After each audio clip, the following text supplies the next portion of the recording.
नोम Chomsky ने एक बार कहा था, संचार का उद्देश्य साझा करना नहीं बल्कि नियंत्रित करना है। क्या आज के दौर में ये बात कुछ ज्यादा ही सच नहीं लगने लगी है? काफी विचार करने वाली बात है ये। नमस्कार। आज हम एक बहुत ही अहम मुद्दे पर बात करने वाले हैं जो शायद हम सब महसूस करते हैं। देखिए, हमारे चारों तरफ जानकारी ही जानकारी है। खबरें, राय, सोशल मीडिया, सब कुछ एक क्लिक पर। हाँ, सूचना का विस्फोट है बिल्कुल। लेकिन क्या इस सारे शोरगुल में असली बातचीत, मतलब एक दूसरे को ठीक से समझना, अपनी बात समझा पाना, क्या वो कम हो गया है? ऐसा लगता है ना कि हम बोल तो बहुत रहे हैं पर संवाद वो कहीं खोसा गया है। बिल्कुल ऐसा महसूस होता है कि कनेक्शन कमजोर पड़ रहे हैं, भले ही हम ज्यादा कनेक्टेड हों। तो इसी पर हमारे पास इंडियन एक्सप्रेस में छपा एक बहुत महत्वपूर्ण लेख है। वो इसी उलझन की जड़ तक जाने की कोशिश करता है, जिसे वो कहता है संचार और ईमानदारी का संकट। जी, और ये समझने की कोशिश करता है कि आखिर ऐसा हो क्यों रहा है, क्यों मुश्किल है आज के दौर में खुलकर सच्चाई से बात करना और दूसरे की बात पर भरोसा करना। हाँ, और ये चर्चा खास तौर पर उन लोगों के लिए ज़रूरी हो सकती है जो यूपीएससी या दूसरी प्रतियोगी परीक्षाओं की तैयारी कर रहे हैं, क्योंकि ये आजकल के सामाजिक, राजनीतिक, नैतिक मुद्दों की आप कह सकते हैं कि एक गहरी समझ बनाने में मदद करेगी। जीएस पेपर्स और निबंध के लिए भी ये अहम है। बिल्कुल, ये समकालीन भारत और दुनिया को समझने का एक महत्वपूर्ण लेंस है। तो आज हम इसी लेख का एक तरह से आलोचनात्मक विश्लेषण करेंगे। देखेंगे कि इसमें क्या तर्क दिए गए हैं, उन्हें परत दर परत खोलेंगे और समझने की कोशिश करेंगे कि ये जो संचार का संकट है ये आखिर पनपा कैसे। तो चलिए शुरू करते हैं ये गहरी पड़ताल। जी। तो लेख सबसे पहले कुछ बुनियादी वजहों की तरफ इशारा करता है। ढांचागत कारण कहता है कि हमारा जो पूरा सूचना का माहौल है, इकोसिस्टम है, वो एक मुनाफे पर चलने वाली अर्थव्यवस्था के अंदर काम करता है।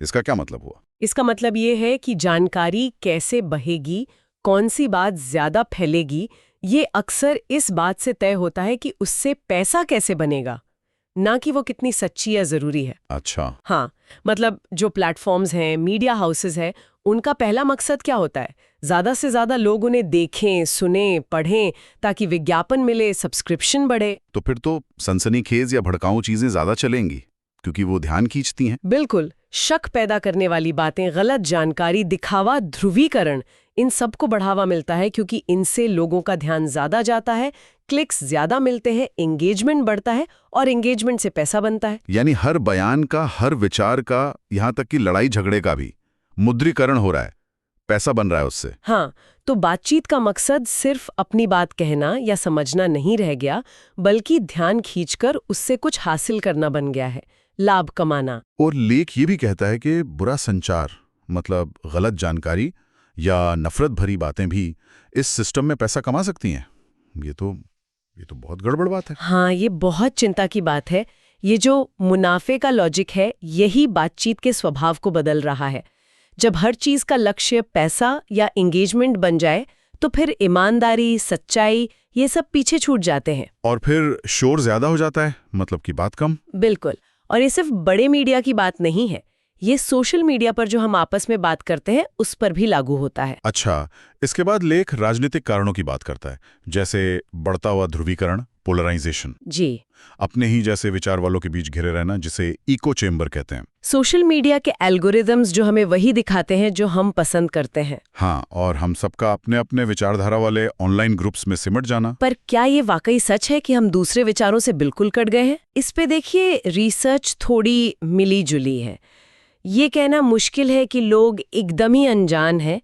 कई बार पता होता है पर हम उसे भाव नहीं देते या सीधे खारिज कर देते हैं। और यहाँ एक और दिलचस्प चीज है जिसे लेख कबीलाई मानसिकता या ट्राइबलिज्म कहता है, मतलब अपने ग्रुप के लिए एक अंधी निष्ठा। अच्छा। तो ऐसा लगता है कि ये जो कबीलाई सोच है ये हमारी बातचीत को उतना ही प्रभावित करती है जितना हमारी बातचीत इस सोच को और पक्का करती है। ये तो एक चक्कर जैसा हो गया, मतलब हम अपने ग्रुप वालों से ही बात करते हैं क्योंकि हम उस कबीले के हैं, और उनसे बात करके हमारी वो पहचान और मजबूत होती है। हाँ, और फिर दूसरे की बात सुनने या समझने की इच्छा ही कम हो जाती है। और ये यूपीएससी के सिलेबस से भी जुड़ता है। सामाजिक सद्भाव, ध्रुवीकरण के असर, ये समझना जरूरी है कि ये सब समाज और नीति निर्माण पर कैसे असर डालता है। बिल्कुल, पब्लिक डिस्कोर्स कैसे बिगड़ता है इससे।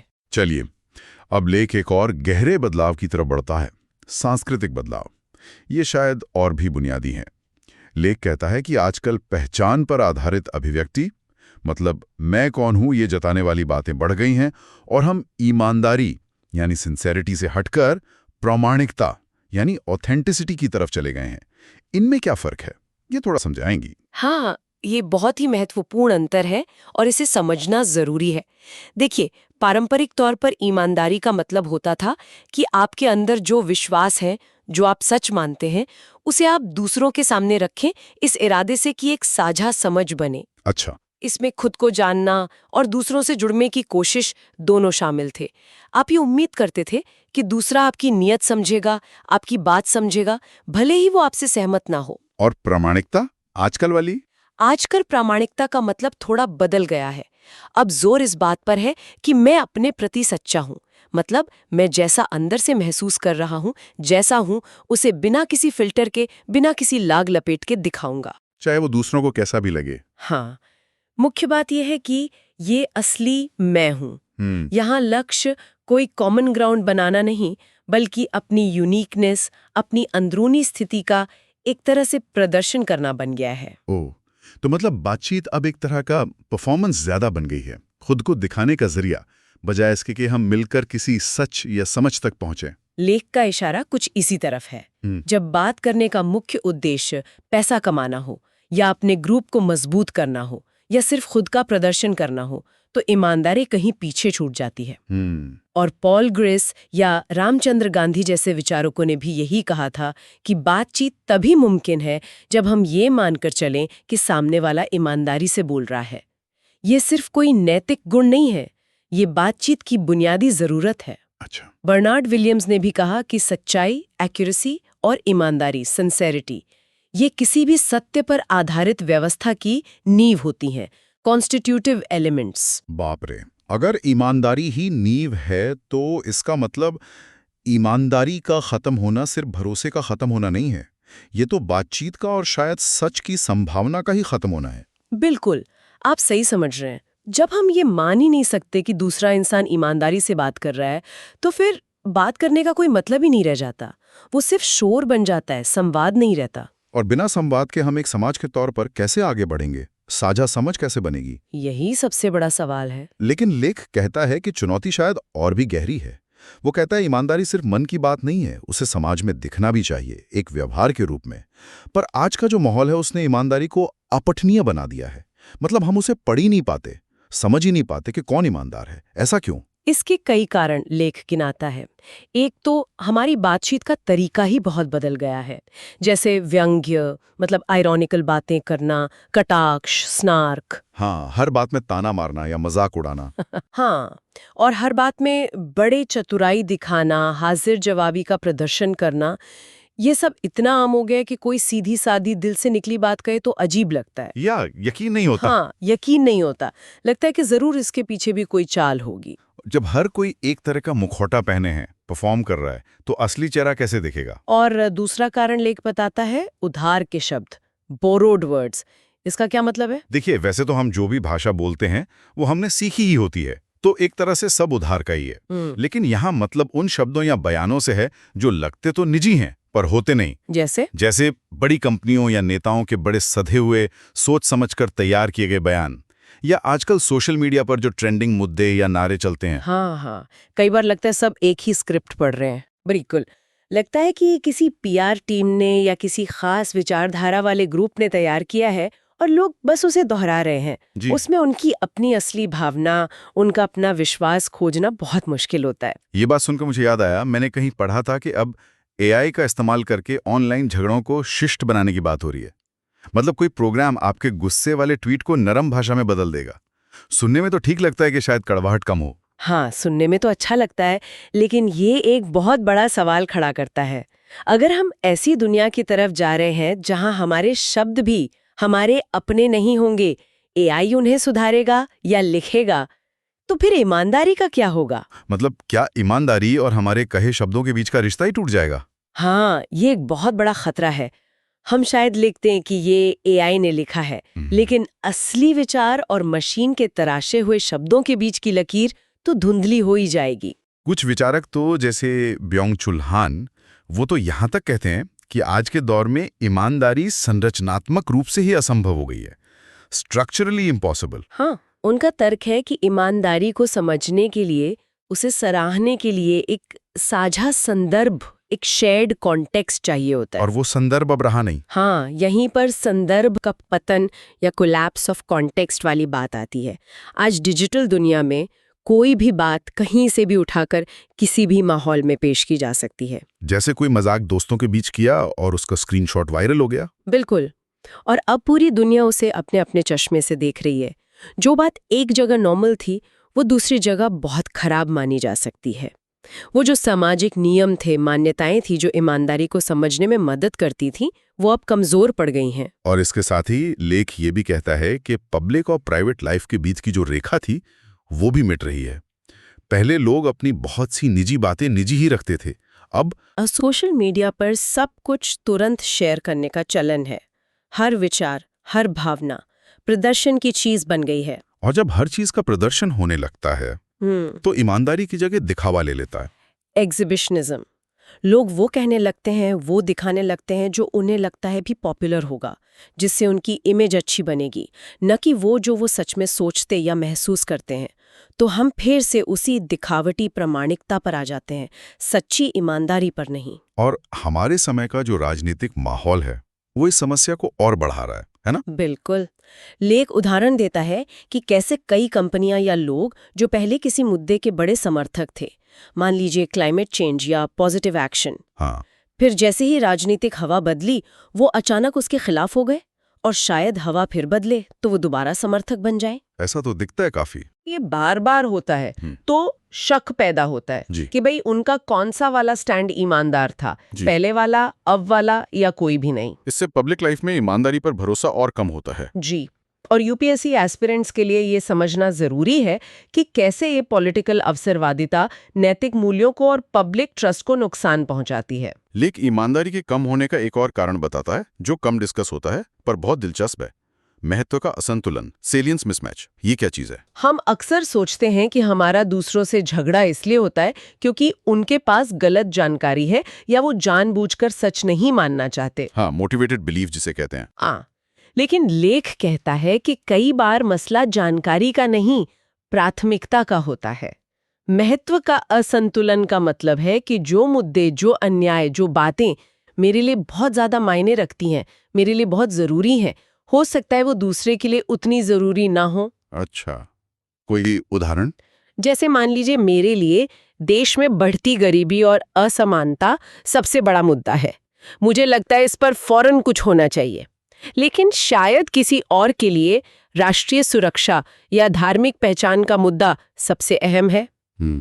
अब जब मैं गरीबी की बात करता हूं और वो उसे नजरअंदाज करके राष्ट्रीय सुरक्षा की बात करने लगता है, तो मुझे क्या लगेगा? मुझे लगेगा कि ये बेईमान है, जानबूझकर असल मुद्दे से ध्यान भटका रहा है। जबकि हो सकता है कि उसकी प्राथमिकताएं ही अलग हों। बिल्कुल। लेख यही कहता है कि हम अक्सर दूसरों को इसलिए बेईमान मान लेते हैं क्योंकि उनका जो महत्व का पदानुक्रम है, हायरार्की ऑफ सेलियंस, मतलब उनके लिए क्या ज्यादा जरूरी है, वो हमसे अलग होता है। और जिसे हम व्हाट अबाउट ट्री कहते हैं कि आप एक मुद्दे की बात करें और कोई कहे अरे पर उसका क्या, वो अक्सर इसी महत्व के असंतुलन का नतीजा होता है। तो इसका मतलब तो ये हुआ कि हम सब अपनी अपनी ज़रूरतों, अपनी अपनी प्राथमिकताओं के बुलबुलों में बंद हैं और दूसरे की प्राथमिकता को समझ ना पाने के कारण उसे बेईमान मान रहे हैं। हाँ, और फिर लगता है कि कोई भी सच में अन्याय के खिलाफ या सच्चाई के लिए नहीं लड़ रहा। सब अपने अपने कबीले के लिए, अपने पसंदीदा मुद्दों के लिए लड़ रहे हैं। और लेखक बहुत तीखी बात कहता है कि शायद ये कबीलाईपन ही अकेली ईमानदारी बची है। मतलब हम कम से कम अपने ग्रुप के लिए तो वफादार हैं, चाहे बाकी दुनिया जाए भाड़ में। हाँ, ये बहुत ही निराशाजनक लेकिन शायद कुछ हद तक सच्ची तस्वीर पेश करता है और ये समाज में बातचीत और सहयोग के लिए बहुत खतरनाक है। तो ये सब सुनने के बाद सवाल ये उठता है कि इसका मतलब क्या है? अगर ईमानदारी इतनी मुश्किल हो गई है, अगर हम उसे ना कह पा रहे हैं, ना दूसरों में देख पा रहे हैं, तो क्या ये सिर्फ बातचीत का अंत है या जैसा लेख इशारा कर रहा है, ये एक साझा दुनिया बनाने की हमारी काबिलियत का ही अंत है? ये वाकई बहुत गहरा सवाल है।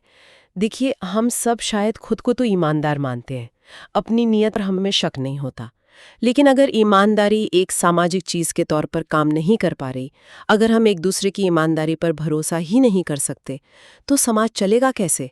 उसका ताना बाना कैसे टिकेगा? तो अगर हम संक्षेप में देखें तो इस लेख के हिसाब से ईमानदारी के संकट के पीछे कई वजह हैं। संरचनात्मक यानी मुनाफे का लॉजिक, राजनीतिक ध्रुवीकरण, कबीलाईपन, सांस्कृतिक प्रामाणिकता पर जोर, दिखावे की प्रवृत्ति, तकनीकी संदर्भ का पतन, एआई का असर और मनोवैज्ञानिक महत्व का असंतुलन। जी, और ये सब मिलकर एक ऐसा माहौल बना रहे हैं जहां ईमानदारी को जीना भी मुश्किल है और पहचानना भी मुश्किल है। क्या लेख कोई समाधान बताता है, कोई रास्ता? लेख कुछ संभावित दिशाओं की तरफ इशारा करता है, पर वो बहुत मुश्किल हैं। जैसे संरचनात्मक बदलाव। क्या हम बातचीत को मुनाफे और सत्ता के खेल से आजाद कर सकते हैं? शायद। बहुत मुश्किल। दूसरा, लीडरशिप से उदाहरण पेश करना। क्या हमारे नेता ईमानदारी को फिर से एक अहम मूल्य बना सकते हैं? तीसरा, शायद हमें खुद को थोड़ा बदलना होगा। एक नई तरह की नैतिक आदत डालनी होगी। थोड़ा पीछे हटना, हर चीज का प्रदर्शन न करना, पब्लिक और प्राइवेट में कुछ फर्क रखना। ये समाधान तो आसान नहीं लगते, खासकर जब मौजूदा सिस्टम ही इन समस्याओं को और बढ़ा रहा है। यूपीएससी की तैयारी करने वालों के लिए भी ये सोचना जरूरी है कि इन समाधानों में कितनी व्यावहारिकता है, क्या चुनौतियां हैं, खासकर जब एथिक्स, गवर्नेंस जैसे विषयों पर लिखना हो। बिल्कुल, ये सिर्फ सैद्धांतिक बातें नहीं हैं, इनके व्यावहारिक पहलू बहुत जटिल हैं। पर फिलहाल तो हकीकत यह है कि हम एक ऐसी दुनिया में हैं जहां किसी की नीयत पर शक करना बहुत आम हो गया है। जैसा लेख में कहा गया है, इतना शोर है, इतनी बातें हैं, फिर भी दुनिया में एक अजीब सी खामोशी लगती है, सार्थक संवाद की खामोशी। और यहीं पर लेख हमें एक आखिरी सवाल के साथ छोड़ जाता है, जिस पर शायद हम सबको सोचना चाहिए कि इन सब बड़ी चुनौतियों के बावजूद एक इंसान के तौर पर हम अपने आपसी रिश्तों में, अपनी रोजमर्रा की बातचीत में असली और मतलब वाली बातचीत को कैसे जिंदा रख सकते हैं। हाँ, कैसे उस ईमानदारी को बचाएं या पहचानें जिससे ये बाहरी दुनिया इतना मुश्किल बना रही है। कैसे इस शोर के बीच उस खामोशी को तोड़कर सच्ची बातचीत की थोड़ी सी जगह बनाएं। इस गंभीर और अहम चर्चा पर आपके क्या विचार हैं? क्या आप भी अपने आसपास बातचीत और ईमानदारी के इस संकट को महसूस करते हैं? अपने अनुभव, अपने विचार नीचे कमेंट सेक्शन में जरूर लिखें। हाँ, हमें आपके विचारों का इंतजार रहेगा। और अगर आपको ये विश्लेषण, ये गहरी पड़ताल उपयोगी लगी तो प्लीज़ इस वीडियो को लाइक करें और हमारे चैनल को सब्सक्राइब करें। इससे हमें ऐसे और महत्वपूर्ण मुद्दों पर चर्चा जारी रखने में मदद मिलेगी। आपकी प्रतिक्रिया हमारे लिए बहुत मायने रखती है। धन्यवाद। धन्यवाद।